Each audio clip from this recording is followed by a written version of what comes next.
大家好，我叫長長，今日我同大家讀中國語文二下一冊。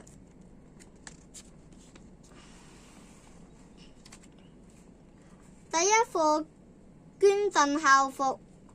星期五，我收到家軒的邀請卡，上面寫着可情香港環保協會將舉辦校服回收活動，把校服送給貧困家庭。我想邀請你一同參與。活動詳情如下：日期2021年4月5日，時間下午1時至4時，地點香港環保協會辦事處，希望你能參加。家軒2021年3月20日。我和爸爸媽媽談起這個活動，這時哥哥回房間換上一條露出一截小腿的褲子。媽媽說：你已是5年級的學生，穿又短又窄的小一校服自然不合身。這條褲子雖然有點褪色，但依然挺直和光滑。我提議把它捐出來。爸爸媽媽聽到後都贊成。爸爸說：校服原有用處，丟掉它太可惜了。捐贈衣物既能幫助別人，又能善用資源，一舉兩得。媽媽檢查了褲子，決定冇破洞，還提醒我們要把它洗得乾乾淨淨才能捐出去。我一想到這條褲子將會送到需要它的人手上，心裏就美滋滋的。第二課，買果汁。星期天，天氣炎熱，我和媽媽在街上感到口渴，卻沒帶水，於是去買飲料。我們走進一間便利店，看見冷藏櫃裏擺放着各種各樣的飲料，有汽水、果汁等。它們整齊地排列在貨架上，像神氣的隊伍，等待我挑選。我正看得入神，媽媽遞給我一張10元紙幣，讓我自己買。哈哈，我可高興了。我在數學課學過貨幣買東西難不到我。不久，我找到喜歡的果汁，大瓶的賣12元。唉，我的錢不夠呢，但大瓶的我多半喝不完，應該買自己適合的。於是我拿了只賣8元的小瓶。媽媽問：選好了嗎？別忘了檢查瓶身是不是完好的，還要看食用日期，不能買過期的。我把飲料查看了一遍，沒發現問題，就付錢去了。買東西容易嗎？原來也不是太容易，我必須好好學習，做一個精明的消費者。第三課，讓座。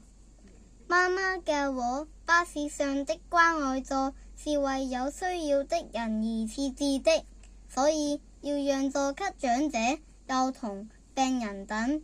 今天我病了，戴了口罩，一位叔叔便讓座給我。我和媽媽謝過叔叔，我便坐下了。巴士到了下一站。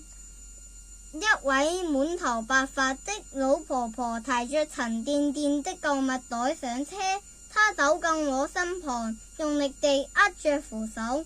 我心裏喊着，我要給他讓座，但巴士上滿是人，我感到不好意思，心裏打了退堂鼓。突然車子一晃，老婆婆站不穩，差點兒跌倒。我立刻站起來扶着她，還沒待我開口讓座，坐在另一排關愛座上的老爺爺已經站起來說，你坐吧。老婆婆向我和老爺爺道謝過後，緩慢地坐下。這時我立刻站起來，我立刻跟老爺爺說，老爺爺你坐。媽媽笑了，輕輕地摸了摸我的頭。雖然站着，我卻感到心滿意足。第4課，牆角的果皮。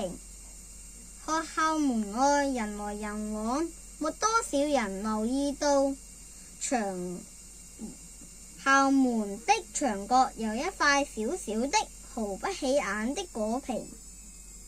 某天志文經過牆角，無意中看見了果皮，自言自語，誰這麼沒公德心，亂扔果皮？然後抬起頭，好像什麼都沒看見，若無其事地走開了。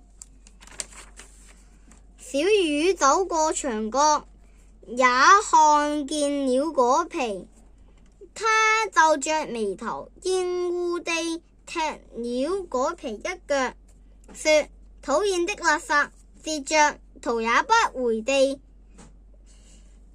走了。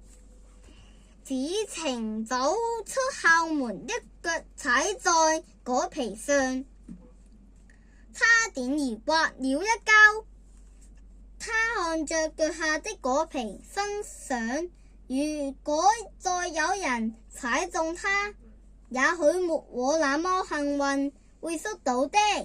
於是子晴一聲不響地放下午餐袋，從口袋取出一張紙巾，彎下腰，用紙巾包着果皮，捲起來丟進垃圾箱。子晴高高興興地踏上回家的路，校門的牆角再次回復潔淨。第5課，豆藤會寫字。豆藤會寫像鴨蛋的0，會寫像鉛筆的1，會寫像小鴨的2，會寫像杯子擺兒的3，會寫像帆船的4，會寫像稱鈎的5，會寫像哨子的6，會寫像拐杖的7。2個0連在一起是8，6倒過來是9。蝴蝶知道豆藤會寫字，忙着到處去傳播這好消息。太陽看了笑嘻嘻，風兒過來一念，把數字灑了滿地。第6課，龜樓梯。我牽着弟弟到百貨公司買東西。弟弟第一次上電梯，他悄悄地跟我說，這裡的樓梯好乖呀，肯自己走路，不像我們家裡的動都不動，太懶了。第7課，這裡真是個好地方。今天我們一家來到遠離市區的小島郊遊，這裡景色優美，遊人不多，十分清靜。我們走過一個池塘，這個池塘不大，呈橢圓形，四周堆砌着形狀各異的鵝卵石，池水清澈見底，像一塊晶瑩的鏡子，水上漂浮着一大塊一大塊碧綠的荷葉，襯托着美麗的荷花。荷葉忽然抖動了一下，一條圓紅色的魚兒游過，劃破了平靜的水面。池塘上有一座彎彎的小橋，我們站在橋上，聽着耳邊傳來的淙淙流水聲，欣賞着橋下的水光雲影。下了小橋，便是大片綠油油的草地，草地的周圍長滿了粗壯而挺拔的大樹，鳥兒在枝頭上唱着悅耳的歌。我們在草地上追逐着，累了就躺下來，望着蔚藍的天空，待養足精神。我們又起來跑着鬧着。爸爸說，這裏真是個好地方。第8課，弟弟看風景。星期天，爸爸媽媽帶我和弟弟到郊野公園遊玩。野餐的時候，爸爸媽媽和我一邊吃東西一邊聊天。弟弟很快填飽了肚子，便迫不及待地到處玩耍去了。弟弟張開手臂左右擺動，在草地上繞圈而跑。他一邊跑一邊高聲說，我坐着小飛機在環遊世界看風景呢。他從一塊大石頭前面走過，一群螞蟻正沿着滴在石頭上的蜜糖往上爬。弟弟說，這裏有一座雪山，山上有一支探險隊，他們正向山頂進發。接着他從一棵又高又壯的樹後轉出頭來，神神秘秘地對我們說，這是一片人煙稀少的樹林，樹木又多又密。弟弟從樹後走出來，指着不遠處那條彎彎的小溪，閉上眼睛說，聽，水流沿着瀑布嘩啦嘩啦地向下衝，好像彈奏着樂曲，歡迎我們的到來呢。媽媽笑着說，弟弟想象中的風景比這兒的更好看啊。